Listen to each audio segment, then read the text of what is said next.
안녕하십니까. 저는 그 청주대학교 유호근 교수입니다.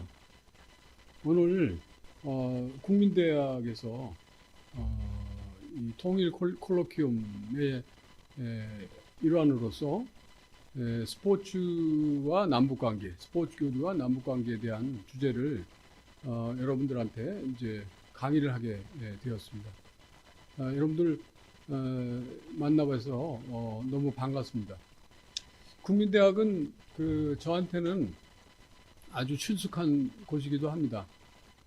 지금 창밖을 보니까 그야말로 만산 홍엽이 이렇게 단풍으로 불긋불긋 물들어서 너무나 보기가 좋은데, 국민대학교는 제가 지금은 아니지만 저도 이제 요 북악산 자락에 살았습니다. 여기서 북악산을 지나서 가면은 여기 세검정이라고 하는 그 곳이 있는데, 거기서 이제 제가 대학원 학교 다닐 때까지 거기서 이제 살았습니다. 그래서 대학 다닐 때는 이제 방학 때 여기 국민대학교에 와서 이제 그때는 뭐 학생증 검사 같은 것을 별로 안 했던 것 같습니다. 지금은 다 전자 시스템으로 다 이제 체크가 되지만 그 당시에는 그렇지 않아서 제가 방학 때는 제가 다니는 학교가 여기서 좀 떨어졌기 때문에 여기 와서 이제 공부를 했던 그런 기억이 납니다. 그래서 저한테는 아주 친숙한 그런 곳입니다. 오늘 제가 이제 여러분들한테 강의할 주제는 이제 스포츠 교류, 스포츠와 이제 남북 관계에 관한 이야기입니다.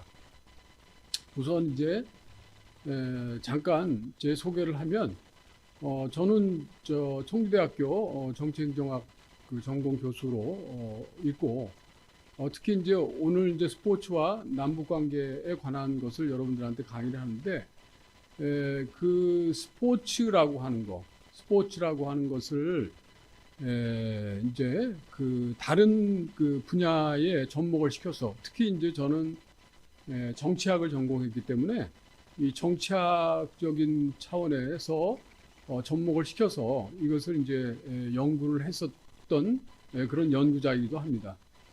그래서 뭐 제가 이제 다른 이제 스포츠와 관련된 뭐 한국 스포츠 정치 연구회 회장도 역임을 했고, 그 다음에 이제 뭐 스포츠 현상은 또 비전통 이슈에 들어가는 거니까 그와 관련된 학회 활동도 열심히 했습니다.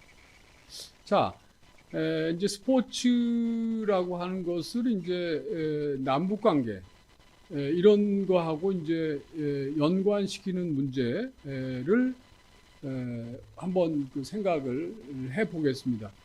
스포츠는 사실 좀 남북 관계에 연관시킨다는 것은 어찌 보면 뭐랄까 좀 이게 어떻게 그렇게 연관이 될 수 있을까, 이렇게 생각하실 수 있을 것 같습니다. 그런데 우리가 이제 스포츠 현상을 가만히 생각을 해보면 사실은 스포츠 현상은 굉장히 복합 학문적인 그 성향을 같이 그 안에 내재하고 있다고 볼 수가 있습니다. 자, 몇 가지 사례를 제가 들어보겠습니다. 우선 이제 이제 최근에 이제 도쿄올림픽이 개최가 됐었죠. 2020년에 하계올림픽으로 도쿄올림픽이 원래 개최되기로 했었는데, 이제 코로나19 팬데믹 때문에 할 수 없이 연기가 돼서 이제 2021년에 이제 개최가 됐습니다. 그런데 도쿄올림픽 개최를 일본 정부가 굉장히 그것을 위한 아주 많은 노력들을 했죠. 근데 도쿄올림픽 개최는 글쎄요, 어떤 효과가 있고 어떤 좋은 점이 있어서 일본 정부가 그렇게 도쿄올림픽 개최를 하려고 아주 무진애를 썼을까요? 우리가 한번 생각을 해볼 수 있겠죠. 물론 이제 도쿄올림픽의 이제 경제적 가치만을 따진다면 사실은 상당히 많은 경제적 적자를 낳았을 것입니다. 예컨대 도쿄올림픽을 이제 2020년에 그냥 개최했다면 뭐 사전 준비가 다 돼 있었잖아요. 뭐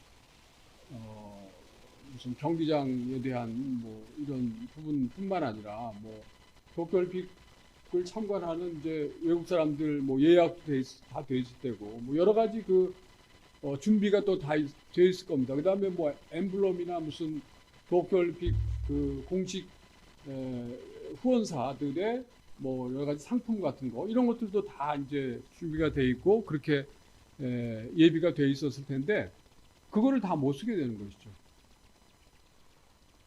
물론 이제 못 쓰게 되지는 않았습니다. 그냥 2021년 개최가 됐지만 2020년 도쿄올림픽으로 해가지고 그냥 그 당시에 준비된 거는 그냥 활용하는 것으로 이렇게 그 결정을 해서 이제 그렇게 IOC에서 그렇게 진행을 했죠. 그러니까 2020년이라고 표시된 걸 굳이 2021년으로 이제 바꾸지는 않았습니다. 그냥 연기는 했지만 2020년 도쿄올림픽으로 해서 그냥 진행을 한 것이죠. 그 다음에 이제 뭐 이제 그런 측면뿐만 아니라 그 다음에 이제 무관중 올림픽이 됐잖아요.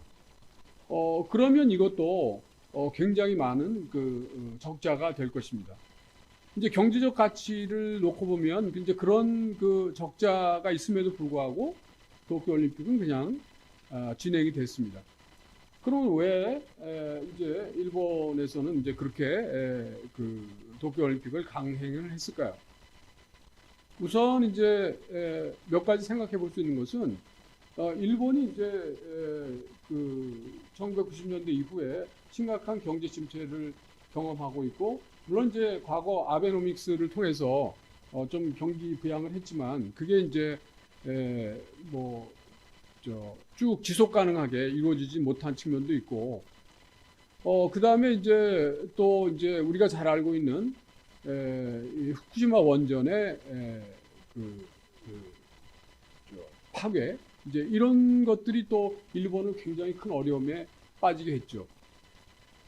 그래서 일본은 도쿄올림픽을 계기로 해서 뭔가 새로운 그 일신을 하고 그 다음에 뭔가 새로운 도약을 위한 어떤 그런 준비를 아주 했던 것이죠. 그래서 이제 세계 여러 국가들한테 또 여러 국민들한테 이런 일본의 쇄신된 또 뭔가 새로운 그 도약을 다짐하는 그런 것을 이제 보여주려는 그런 어떤 그 뭐 정치적 효과라고 할까요? 그다음에 이제 일본 국민들한테도 이제 그 보여주는 이제 그런 정치적 효과가 있을 수 있겠죠. 그래서 이제 그런 측면이 강하게 작용을 해서 도쿄 올림픽을 강행을 한 겁니다. 자, 올림픽이라고 하는 스포츠 현상이지만 그 안에는 이런 뭐 정치적인, 뭐 국제적인 그 측면, 국제적인 어떤 이미지 개선의 효과 이런 것들도 동반이 되고, 그 다음에 물론 이제 경제적 효과도 이제 생각을 했겠죠. 역대 올림픽 중에서 이제 그 경제적으로 상당히 그 긍정적인 그런 효과를 낳은 그 올림픽은 이제 LA 올림픽을 꼽을 수가 있습니다. 당시 저 MLB 커미셔너 출신인 그 LA 올림픽 조직위원장이 이제 조직위원을 맡아가지고 사실은 LA 올림픽은 흑자 올림픽으로 우리가 기억을 하고 있습니다. 자, 이렇게 이제 스포츠 현상이라고 하는 것은 어떻게 보면 이제 정치, 경제, 사회, 문화 뭐 이런 여러 가지 그 현상들이 여러 가지 측면들이 그 안에 같이 내재되어 있다 이런 얘기를 할 수가 있을 겁니다. 자, 그러면 이제 요것들을 구체적인 이제 그 스포츠 현상인데 우리가 쉽게 접할 수 있는 이런 것을 가지고 여러분들하고 한번 생각을 해 보겠습니다. 이 화면 지금 아까 제가 이미 띄워놨는데 이 화면 누군지 아시나요? 누군지 아세요? 차범근이라는 축구 선수 아시나요? 여러분들 조금 나이가 있으신 분들 저같이 나이가 있으신 분들은 이제 차범근이라는 축구 선수를 너무나도 잘 알죠. 한국 축구의 레전드라고 볼 수가 있습니다. 차범근이 이제 좀 오래전인데, 예? 그 독일의 분데스리가에서 활약을 했을 그 당시, 그러니까 1970년대 그 당시에 독일은 사실은 이 차범근이라는 선수를 통해서 한국을 다시 생각하게 되었다. 이렇게 얘기할 수 있을 정도의 그런 스포츠 스타로서의 축구 선수로서 엄청난 활약을 했습니다.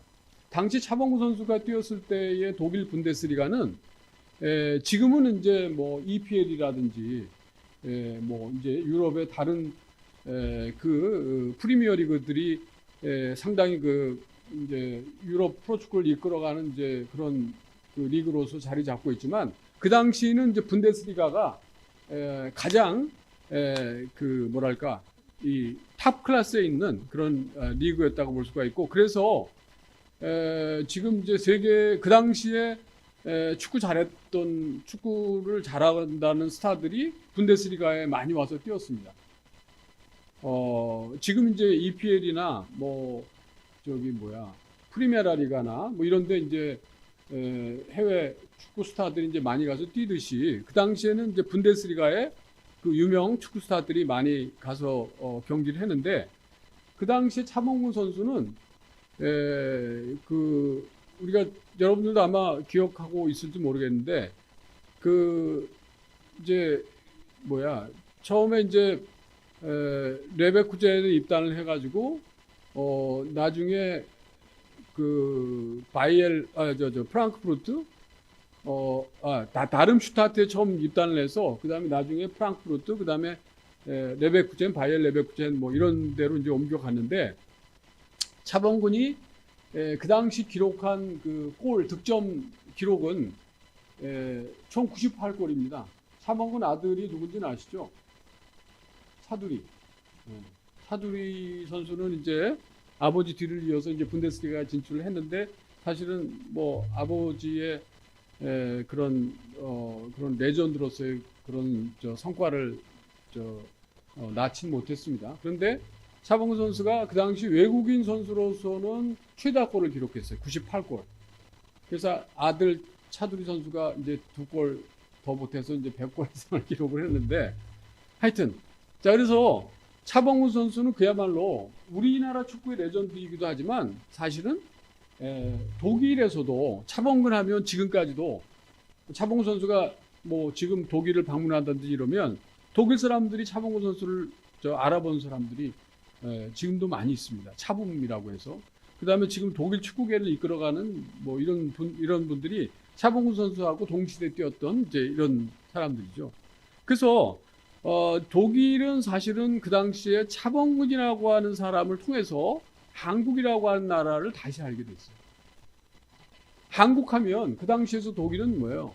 한국을 독일 사람들이 또 이제 차범근 선수가 이제 독일에서 분데스리가에 뛰었지만 사실은 이제 유럽 축구 대항전이나 이런 데도 가서 이제 우승도 했고 웨파컵에서 우승도 했고 그랬으니까 이제 많이 차범근이라는 이름이 알려지고 그랬는데 그 당시에 한국은 어떻게 한국을 알고 있을까요? 한국 하면 뭐가 떠올랐을까요? 한국 전쟁 정도의 그런 이미지밖에 한국 하면 떠오르지 않았던 그런 시절이죠. 그다음에 이제 그 당시에 또 우리나라 이제 간호사나 광부나 이런 분들이 이제 독일에 가서 이제 그런 일을 했습니다. 왜냐하면 당시에 이제 독일 사람들은 어때요? 이제 그런 이제 일이 좀 힘들고 그러니까 잘 그거를 독일 사람들은 잘 안 해서 이제 어떻게 보면 이제 뭐 해외 근로자들을 이제 이렇게 초빙을 해가지고 그렇게 해서 이제 자기들의 모자라는 인력을 벌충을 한 거죠.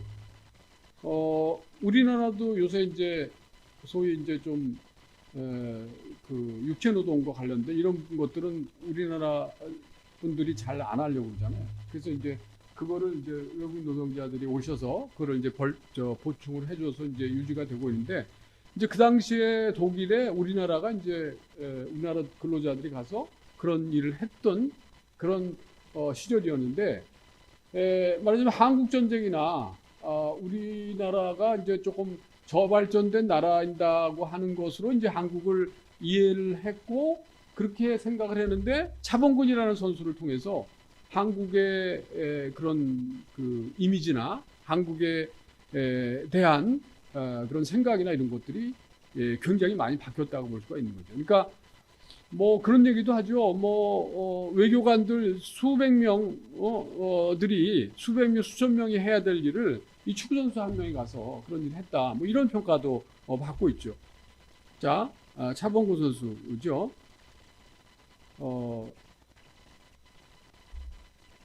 물론 이제 요새 이제 손흥민 선수, 차범근 선수하고 손흥민하고 누가 축구 더 잘하나요?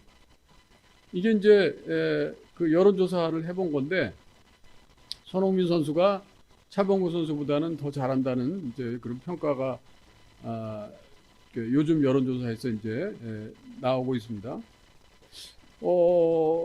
이제 그 손흥민 선수는 이제 현역 스타이기 때문에 조금 그렇기도 하지만, 그러나 손흥민 선수가 제가 볼 때도 이제 그 지금까지 레전드 스타 뭐 차범근 선수도 있고 박지성 선수도 있고 그렇지만 그거를 뛰어넘는 이제 새로운 어떤 이 스타가 아닌가, 축구 스타가 아닌가 이런 생각이 저도 개인적으로 합니다. 물론 이제 여러분들의 평가는 또 다를 수 있겠죠.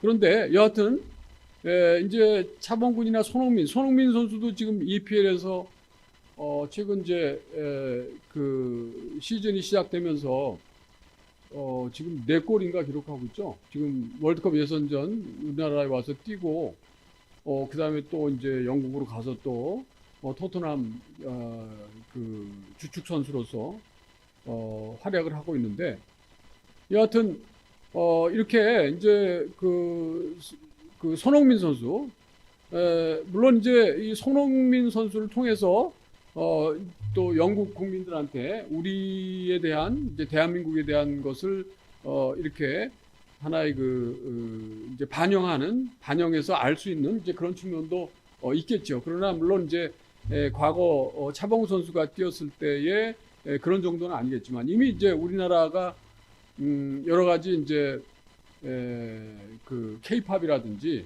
이런 우리나라의 그 이제 문화나 이제 이런 것들이 많이 해외에 그 전파가 됐고 이제 그런 것들에 많은 호응을 받고 있기 때문에 물론 이제 차범근 시대의 그때하고는 좀 다르긴 하겠지만 그래도 여하튼 이제 손흥민 선수도 영국에서 EPL에서 활약을 하면서 여하튼 이제 영국 국민들한테 또 많은 그 좋은 그런 이미지를 제공해주고 있고, 이제 그런 것들이 또 상당히 그 이제 소위 이제 국민 대 국민의 관계, 대중 대 대중의 관계라고 하는 이제 이른바 공공외교 차원에서 보면 상당히 의미 있는 그런 효과를 낳고 있다, 이렇게 얘기를 할 수가 있을 겁니다. 자, 88 올림픽입니다. 88 서울 올림픽은 사실 아까 차범근 선수 얘기도 했지만 사실은 이 88 서울 올림픽은 우리나라의 대외적인 이미지를 아마 그 획기적으로 이렇게 바꿔주는 아주 중요한 스포츠 제전이었다, 이렇게 얘기를 할 수가 있습니다. 88 서울 올림픽은 그 전에 LA 올림픽이나 모스크바 올림픽, 이 올림픽들이 반쪽 올림픽으로 개최가 됐어요.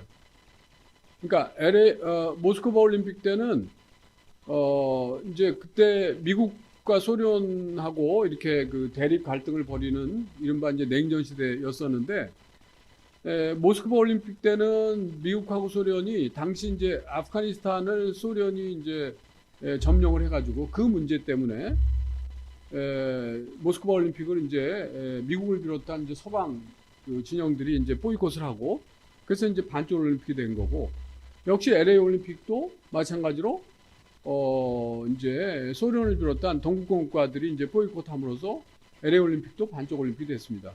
물론 이제 아까 말씀드렸듯이 이제 뭐 경제적인 그런 흑자는 달성을 했지만 그래서 이제 모스크바 올림픽과 LA 올림픽이 반쪽 올림픽이 되는데 88 서울 올림픽은 사실은 말하자면 그 반쪽 올림픽을 이렇게 합친 통합의 올림픽이었다 이렇게 얘기를 할 수가 있습니다. 그러니까 이제 모스크바 올림픽을 보이콧했던 미국이나 서방지정 국가들은 당연히 올 테고 그 다음에 소련이나 이제 지금 러시아죠. 다른 이제 동구권 국가들도 같이 참여를 해가지고 그래서 그야말로 이제 인류의 그 대제전 그 스포츠 제전이라고 얘기할 수 있는 이제 명실상부한 올림픽이 개최가 된 거죠.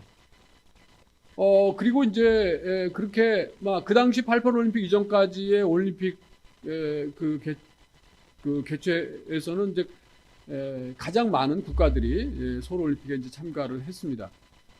그 다음에 이제 또 하나는 이제 아까 이제 조금 언급을 했지만 사실은 이 88 올림픽을 계기로 해서 우리나라가 그야말로 이제 저발전의 그 개도국의 이미지를 벗고 이제 그 말하자면 이제 탈개도국의 그야말로 이제 중진국으로 이렇게 바뀌는 그런 이미지를 세계에다가 이제 알린 이제 그런 올림픽이었다고 볼 수가 있습니다.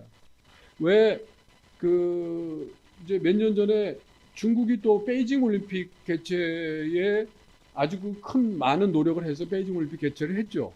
사실은 중국도 이제 그 못 살고 어려운 중국에서 이제 잘 살고 힘 있는 중국이라고 하는 것을 세계 만방에 과시하기 위해서 베이징 하계 올림픽을 개최를 해서 그것을 10분 활용을 한 것이고 그 다음에 이제 베이징 올림픽도 개최가 예정돼 있죠. 그래서 이제 그런 부분을 이제 중국이 많이 활용하려고 이렇게 하고 있습니다. 자, 그 다음에 이제 우리나라 차원에서 본다면 이제 2000년 월드컵이 있습니다. 2000년 월드컵 역시 말하자면 이제 그 우리나라에 대한 다른 나라의 인상이나 그 이미지를 그야말로 이제 그 한 단계 더 그러니까 개도국 이미지를 88 올림픽에서 탈피했다면 2002년 월드컵은 이제 중진국에서 더 도약하는 그런 국가로 한국이라고 한 나라를 각인시킨 측면이 있다.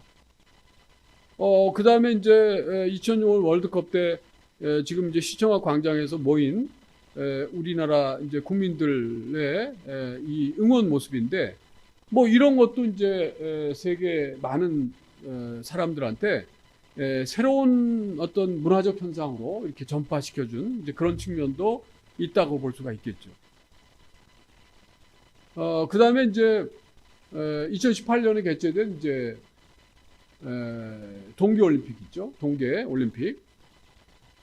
그러니까 이제 우리가 이 올림픽 그 다음에 월드컵 그 다음에 이제 하계 동계올림픽 그 다음에 세계 육상 선수권대 이런 이거는 이제 세계인들이 가장 그 관심을 많이 기울이는 스포츠 대제전입니다. 그래서 그걸 우리가 뭐 메가 스포츠 이벤트다 뭐 이런 표현을 하는데 이런 메가 스포츠 이벤트를 이렇게 이렇게 한꺼번에 아니지만 이렇게 다 개최한 국가가 세계에 그렇게 많지 않은데 뭐 그러면 이제 뭐 그랜드 슬램을 달성했다 뭐 이런 표현을 씁니다. 근데 우리가 이제 동하계 올림픽 다 개최를 했고 세계 육상 선수권대도 개최를 했고 그다음에 이제 이렇게 월드컵도 이제 개최를 했습니다. 자, 여기 또 이제 박항서 축구 감독 나오죠. 지금 이제 베트남이 그 지금 월드컵 최종 예선전에 진출했어요. 이건 베트남 축구 역사상 아마 한 번도 해보지 못했던 경험이죠. 그리고 이제 2019년까지 박항서 감독이 베트남 축구 대표팀을 맡으면서 연령별 대표팀하고 국가대표를 다 맡았는데 아마 베트남 축구 역사에서 달성하지 못했던 아주 그런 혁혁한 그런 결과를 내었습니다. 그래서 동남아 축구대회의 그 가장 권위 있는 뭐 스즈키 컵 같은 것도 우승을 해가지고 그때 아마 이 베트남 국민들이 이제 하노이에 나와서 광장에 나와서 막 환호하는 그런 장면인 것 같습니다.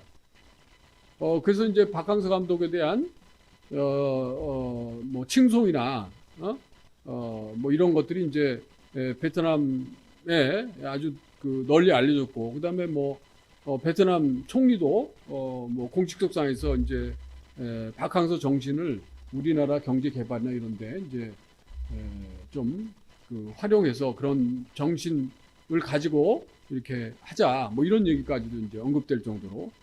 물론 이제 지금은 이제 박항서 호가 베트남 박항서가 조금 고전을 면치 못하고 있습니다.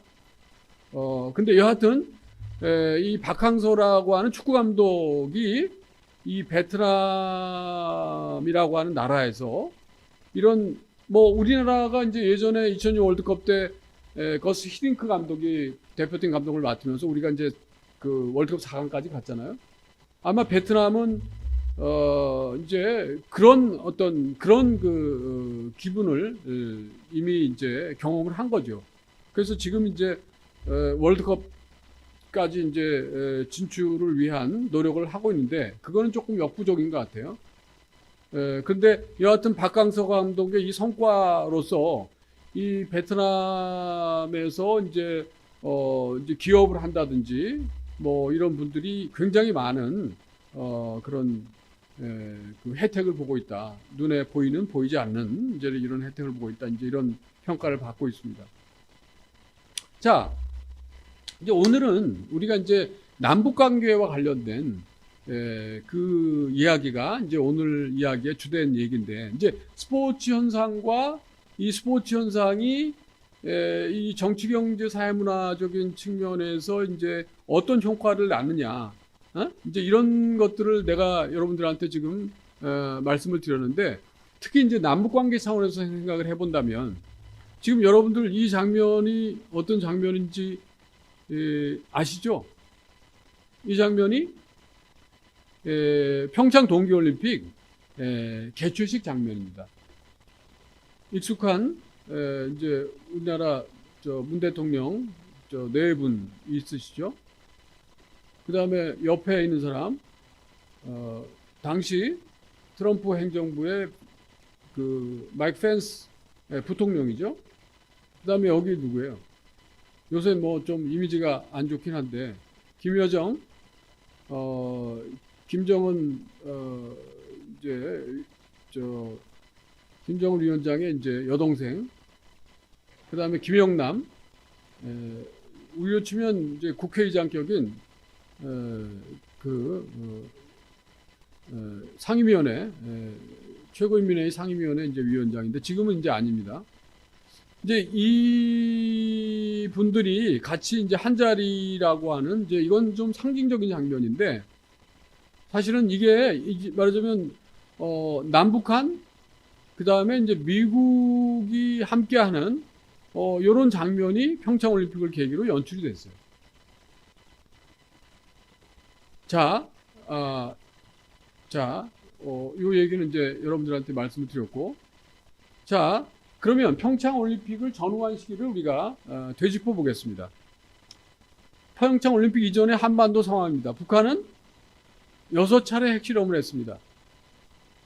1차, 2차, 3차, 4차, 5차, 6차. 그래서 6차 핵실험은 북한이 주장하기로 이제 수소폭탄 핵실험을 했다, 이런 주장을 했죠. 물론 이제 여기 위력도 가장 위력이 큰 핵실험을 했습니다. 자, 북한이 6차 핵실험까지 했다고 하는 것은 이제 핵을 가진 국가가 됐다, 이렇게 평가를 할 수가 있겠죠. 그 다음에 핵을 가졌다는 의미는 핵폭탄만 가지고는 안 되고 그거를 달아서 핵폭탄을 달아서 실어 날릴 수 있는 운반수단을 같이 가져야 되죠. 역시 요 수많은 북한의 미사일 실험이 행해졌습니다. 그래서 이제 그 대륙간 탄도 미사일, 소위 이제 여기 ICBM이라는 말을 쓰고 있는데, ICBM은 이제 인터컨티넨탈 발리스틱 미사일입니다. 그걸 줄여서 이제 ICBM, 대륙간 탄도 미사일이죠. 인터컨티넨탈 발리스틱 미사일. 제가 고치장 발음이라서 여러분들이 좀 알아듣기가 좋을 것도 같은데, 이제 이제 일본 열도를 벗어나는 이 화성 18형 발사 같은 것은 이게 이 탄도미사일 정도에 가깝지 않느냐, 이제 이런 평가를 받습니다. 그래서 지금 북한은 그 핵폭탄 6차례 핵실험을 통해 가지고 이제 핵폭탄을 가지고 있고, 동시에 미사일을 여러 차례 시험해서, 미사일은 뭐 핵 개발과는 상관없이 이제 꾸준히 이제 미사일 개발한 것이고, 지금 이제 대륙간 탄도미사일 정도까지 가지지 않았느냐. 지금 한 5,000km 정도까지 나가는 그런 미사일 가지고 있지 않느냐, 이제 이런 평가를 받습니다. 물론 이제 그게 과연 이제 미국 본토까지 갈 수 있겠느냐에 관해서는 조금 이제 논란이 있습니다. 근데 여하튼 이제 북한은 일단은 그 핵폭탄과 운반수단을 같이 가지고 있습니다. 이제 그 상황에서 이제 북한과 미국이 평창 올림픽 이전에 이런 아주 격렬한 갈등을 벌였죠. 특히 이제 김정은 위원장하고 트럼프 대통령하고 아마 이렇게 말싸움은 말이죠. 아마 이게 그냥 19금에 나오는 거의 욕설 수준의 이런 얘기까지 서로 주고받았다, 이렇게 얘기해도 과언이 아닙니다. 미국은 이제 북한에 대해서 이 코피 작전이라고 하는, 말하자면 북한의 핵시설과 같은 요 핵심 시설을 정밀 타격할 수 있는 그런 작전까지 염두를 해뒀고, 물론 이제 그것은 이제 북한이 이 괌을 포위 타격하겠다, 이제 북한이 이제 중장거리 미사일 개발을 한 다음에 이제 그런 이야기를 했죠. 그리고 이제 코피 작전 얘기가 나오고 이러니까 이제 뭐 북한은 뭐 트럼프를 늑다리 늙은이 뭐 이렇게 또 아주 강렬한 비난을 하고, 그 다음에 이제 뭐 미국도 마찬가지로 이제 김정은에 대해서 뭐 이런 미치광이 뭐 이런 표현을 서슴지 않는, 말하자면 정상들 간의 이제 그런 언급이나 이런 것들은 어떻게 보면 이게 그야말로 물리적 충돌과 같은 그런 상황이 벌어진다 하더라도 별로 이제 그럴 수 있는 그런 상황까지도 이제 치달았다고 볼 수가 있습니다. 그러니까 이렇게 아주 심한 얘기를 하니까 이게 이제 극단적인 행동 유발 가능성까지도 있었다고 볼 수가 있습니다. 자, 그런데 이게 이제 평창 올림픽을 계기로 해서 극적인 변화를 가져온 것이죠. 물론 이런 북한과 미국의 대결적인 자세가 이제 평창 올림픽이라고 하는 스포츠 대제전에 우리나라에서 이제 그것을 개최하는 것을 계기로 해가지고 이게 좀 톤 다운되고, 북한이 이제 평창 올림픽에 참가하는 것으로 결론이 나고, 그 다음에 이제 서로 물밑 접촉을 하고 미국과도 이제 물밑 대화를 하고, 그러면서 이제 북한이 평창 올림픽에 참가하는 쪽으로 이것이 이제 결정이 됐고, 그래서 이제 아까 우리가 봤던 이 개최식에 평창 올림픽 개최식에 말하자면 이제 미국의 부통령하고 북한의 사실상 2인자라고 할 수 있는 이제 김정은 동생 김여정 이 이제 참여를 해서 말하자면 이제 그 새로운 물꼬를 그 튀었다고 볼 수가 있는 것이죠. 자, 그래서 이제 그 당시 이제 방문했던 그 김영남 당시 상임위원장, 김여정 제1부부장, 이제 우리나라 대통령을 방문해서 서로 이제 면담을 했고, 대통령이 면담을 해줬고, 그 다음에 이제 이게 새로운 대화의 한반도로 전환할 수 있는 그런 계기를 마련했다고 볼 수가 있습니다. 이어서 이제 이제 평창올림픽 폐막식에는 이제 그 당시 김영철 통일연설부장, 그 다음에 이제 그 대표단들이 폐회식에 참여를 해서 그래서 이제 남북 관계 플러스 이제 북미 관계에 대한 새로운 변화의 물꼬를 마련했다고 볼 수가 있습니다. 물론 이제 그런 그 변화의 물결에 우리도 이제 같이 호응을 해서 여하튼 이제 우리 대표단이 또 북한을 방문해서 이제 남북 관계 변화에 새로운 계기를 마련해줬다고 볼 수가 있습니다. 자, 그래서 이제 평창올림픽은 여기 언급했던 이제 새로운 기회의 창을 제공했다고 볼 수가 있죠.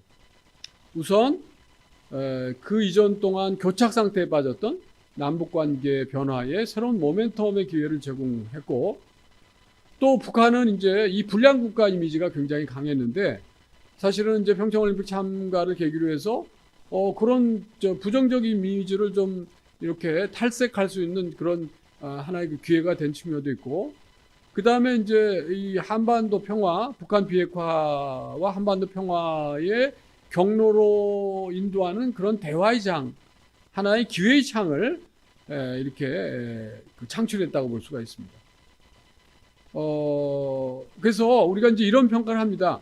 88 서울올림픽은 이 북방의 문을 개방했다. 88 서울올림픽 이후에 우리가 소위 이제 북방 정책이라고 해서 북방 외교라고 해서 이제 당시 우리가 수교를 하지 못했던 그런 그 공산권 국가들하고 이제 아주 적극적인 수교가 이제 진행이 됐죠. 물론 이제 그거는 이제 국제 정세의 변화와 맞물려 있지만 여하튼 우리의 그런 노력이 있었고, 그다음 평창올림픽은 사실은 이제 이 북핵이나 한반도의 이런 갈등, 또 남북의 교착 상태를 이렇게 그 변화시키는 하나의 그 기회의 문을 제공했다고 얘기를 할 수가 있습니다.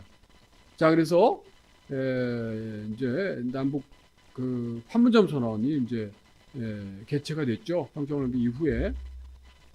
그래서 이제 판문점에서 이제 우리나라 판문점에 이제 북한은 그 판문각 여기 뭐 써 있죠. 우리는 이제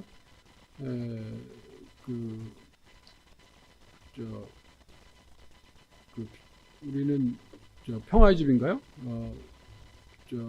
그 남북 정상이 만나서 이제 새로운 남과 북의 관계를 이제 만들어가는 이제 판문점 선언이 이제 그 합의가 됐죠. 그래서 이제 이 한반도 평화와 번영 통일을 위한 판문점 선언이 이제 그 남북 정상 간에 이제 합의가 됐다고 볼 수가 있습니다. 그래서 뭐 평화 시대에 대한 천명이 이루어지고 뭐 여러 가지 이제 합의 사항이 이제 합의가 됐습니다.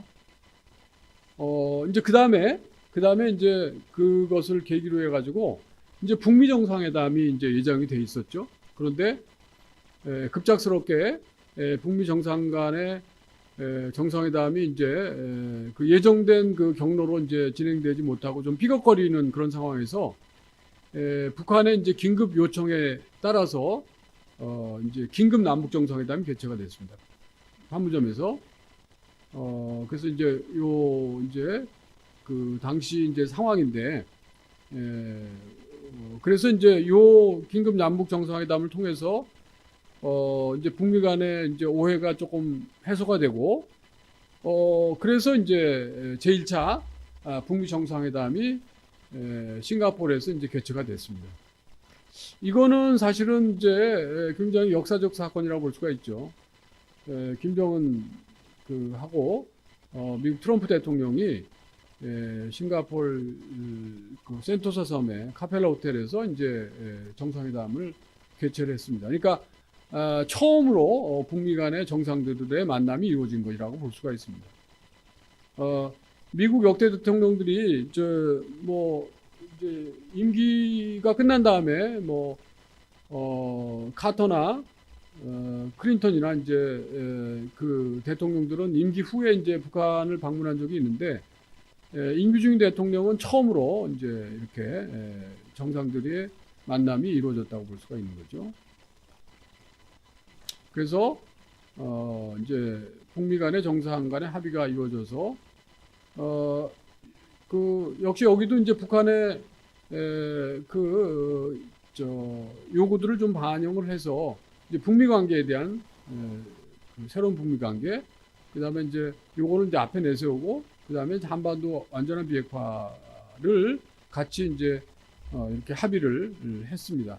물론 이제 이게 실천에까지 이어지기 위해서는 사실은 이제 2차 북미 정상회담이 이제 필요했던 것이고, 2차 북미 정상회담이 우리가 잘 알고 있듯이 하노이에서 이제 개최가 되는데, 결국 이 하노이 2차 북미 정상회담은 그 타결에 실패했죠. 미국이 이제 일괄 타결을 좀 그 요청을 한 것이고, 북한은 이제 단계별 해법을 이제 주장을 한 것이고, 그래서 이제 이런 것들이 이제 2차 북미 정상회담의 노딜로 이어져서, 이게 이제 아직도 상당히 이제 한반도 비핵화 문제라든지 남북 관계의 실천적인 그런 그 협력의 변화로 이제 획기적으로 바뀌는 데에서는 조금 아직 좀 갈 길이 좀 있는 그런 상황이라고 볼 수가 있습니다. 갈 길이 좀 더 많은 시간이 필요한 그런 상황이죠. 자, 그래서 2차 북미 정상회담이 이제 노딜로 그쳤습니다. 그 다음에 지금 이제 바이든 행정부가 등장을 했죠. 그래서 이제 이 바이든 행정부는 우리가 이제 여러 가지 이제 걱정을 했지만, 한마디로 이제 얘기를 한다면, 이 오바마 정부의 전략적 인내도 아니고, 트럼프의 이제 탑다운식의 북핵에 대한 해결 방식도 아닌, 이제 그런 상당히 단계적이고도 실용적인 그런 그 북핵 문제에 대한 그런 그 해법을 모색하고 있는 것 같습니다. 그래서 이제 이 바이든 행정부의 단계적 실용적인 거, 이런 것은 이제 북한하고 상당히 그 접점을 찾을 수 있는 그런 부분이라고 볼 수가 있는데, 이렇게 보면 이제 지금 새로운 어떤 그 물밑 대화가 한미 간에, 그 다음에 이제 남북 간에 이제 행해지고 있다, 이렇게 볼 수가 있습니다. 그러면 이제 요런 말하자면 이제 상황에서 사실은 이제 이 스포츠를 통한 스포츠 교류를 통한 이제 남북 관계, 북미 관계 변화의 스포츠가 이제 어떤 역할을 할 수 있을까? 이제 이런 것들을 좀 생각을 해본다면, 이제 스포츠는 특히 이제 스포츠를 활용한 국제 관계, 또 스포츠를 활용한 국가 간의 관계, 또 스포츠를 활용한 남북 관계는 상당히 그 소프트 파워적인 속성을 가지고 있습니다. 소프트 파워는 뭐냐? 내가 원하는 것을 남한테 강제할 수 있는 것은 하드 파워죠. 명령하는 힘이고, 소프트 파워는 남을 이렇게 유인하고 남을 이끄는 그런 힘이라고 볼 수가 있습니다. 말하자면 평창올림픽에 북한이 부담 없이 참여를 해서 이제 남북 관계의 새로운 물꼬를 텄었던 거, 그거는 이제 스포츠 교류를 통해서 그렇게 할 수 있는 거거든요. 만약에 스포츠가 아니고 다른 방식으로 뭐 당국자 간 대화를 한다. 이러면 처음에는 조금 부담이 생겼을 수도 있을 거예요. 직접 만나서 뭔가 머리 아픈 얘기를 하고 뭔가 새로운 돌파구를 찾아야 되고 이런 것에 해답이 예정된 그런 회담은 굉장히 남북이 부담을 가질 수가 있는데, 그런데 스포츠를 통해서 자연스럽게 만나고 그러면서 물밑대화를 하고 그게 이제 어려운 문제까지도 이어지는 이런 거, 이게 이제 굉장히 중요한 부분이다. 특히 이제 소프트파워로서 스포츠가 가지는, 특히 스포츠 국제관계, 스포츠 교류 현상이 갖는 아주 중요한 그런 요소라고 볼 수가 있는 것이죠. 자, 그래서 스포츠는 이렇게 이제 문화적인 의미를 갖고 국가의 안과 밖을 넘나드는 이제 사회적 현상, 또 이 매력을 창출할 수 있다. 평창올림픽 여러분들 기억나시죠? 영미라는 말이 이게 이제 톤이나 어떻게 부르냐에 따라서 그 의미가 다 다르죠. 여하튼 이제 그런 이제 또 이제 컬링이라고 하는 것을 우리가 또 새롭게 알았고, 그 다음에 이제 스포츠를 통해서 이렇게 상호 이해와 친선의 무대가 마련이 됩니다.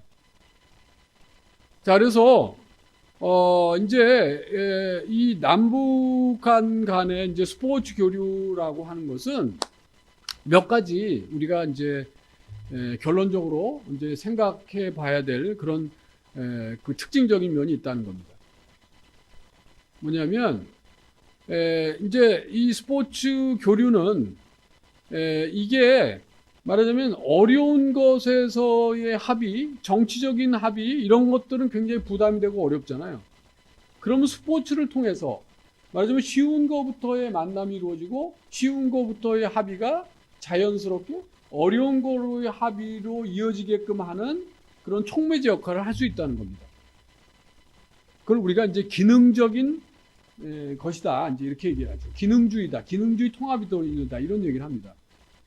우리가 이제 유럽에서 EU라고 하는 것을 출범한 것을 보면 이것도 EU도 처음에는 쉬운 분야로부터 협력이 어려운 분야로의 협력으로 이렇게 전이가 되고 확산이 된 겁니다. 처음부터 유럽 27개 회원국들이 만나서 야, 이렇게 해서 경제 통합하고 정치 통합하고 이렇게 가자, 이게 아니라 처음에는 석탄 철강 공동체, 그 다음에 원자력 공동체, 그 다음에 경제 분야의 합의, FTA 같은 어떤 통합, 그 다음에 이제 유럽 통합의 경제 공동체, 나가서 정치 통합까지 이렇게 이어지는 거죠.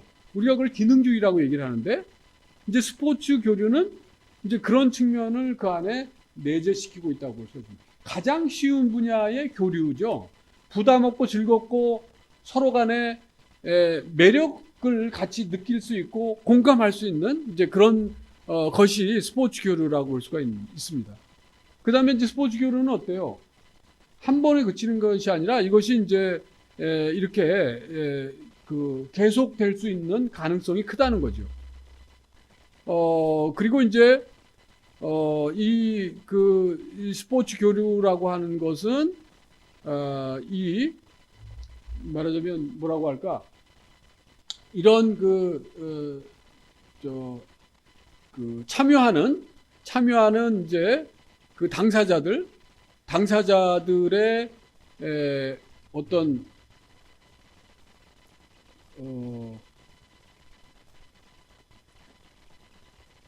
당사자들의 이제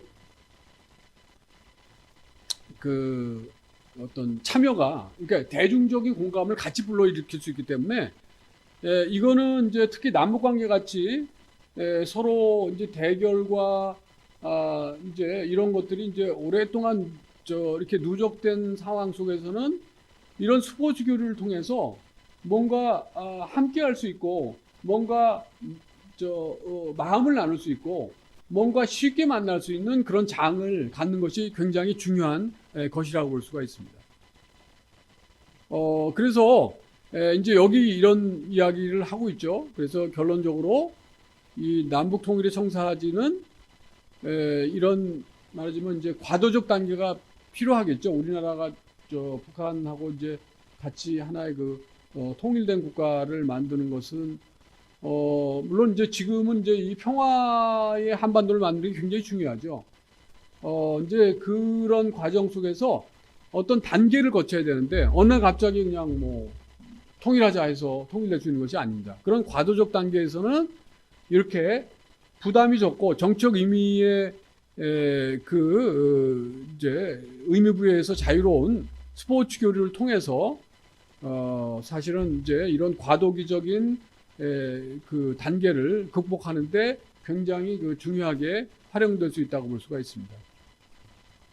그래서 이제 제가 이제 뭐 좀 그 하나의 그 안으로서 제안을 한다면 물론 이제 남북 관계가 이제 좀 뭔가 이제 새로운 물꼬가 필요한 것이죠. 그래서 이제 새로운 물꼬가 좀 트이게 되면 그 다음에 이제 이런 스포츠 교류를 좀 적극적으로 활용할 필요가 있고 그 다음에 이제 북한이 조금 이제 어떤 인센티브를 제공할 수 있는 그런 방식의 스포츠 교류 같은 거 이런 것들도 우리가 좀 생각해 볼 수가 있을 겁니다. 그래서 결국은 이런 스포츠 교류라고 하는 것은 이제 뭐 과거 이제 동서독의 사례를 보더라도 상당히 그 이제 그런 그 민족의 동질성 회복이라든지 일체감 조성에 효과적인 수단으로 이제 활용된 측면이 있습니다. 그래서 이제 결국 이제 스포츠는 사실은 이제 우리나라의 그 이미지나 우리나라의 브랜드 중에서 굉장히 좋은 것 중에 하나가 물론 이제 경제적인 그 압축 성장을 한 국가 뭐 이런 거 그다음에 이제 요새 K-팝을 비롯해서 이 K-칼처라고 하는 것이 세계적으로 이렇게 많이 확산이 되고 퍼지고 있는데 동시에 우리는 이제 이 평화라고 하는 거, 평화라고 하는 것에 상당히 그 우리나라의 이제 이미지가 이렇게 좀 이렇게 합치되는 측면이 있다고 볼 수가 있습니다.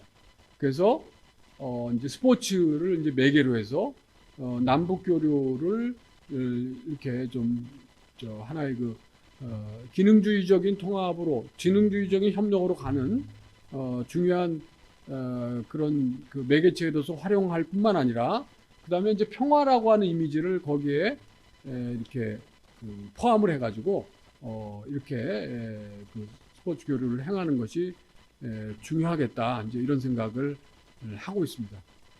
오케이. 여러분들 1시간 동안 이 스포츠 현상, 스포츠 교류와 남북 관계에 대한 이야기를 조금 제가 준비한 내용이 조금 양이 많았는데 조금 이제 시간이 더 된다면 여러분들한테 또 이제 여러 가지 에피소드도 설명해주고 그럴 수 있었을 텐데 이제 정해진 시간이다 보니까 이렇게 제가 이제 그 축약을 해서 여러분들한테 말씀을 드렸습니다.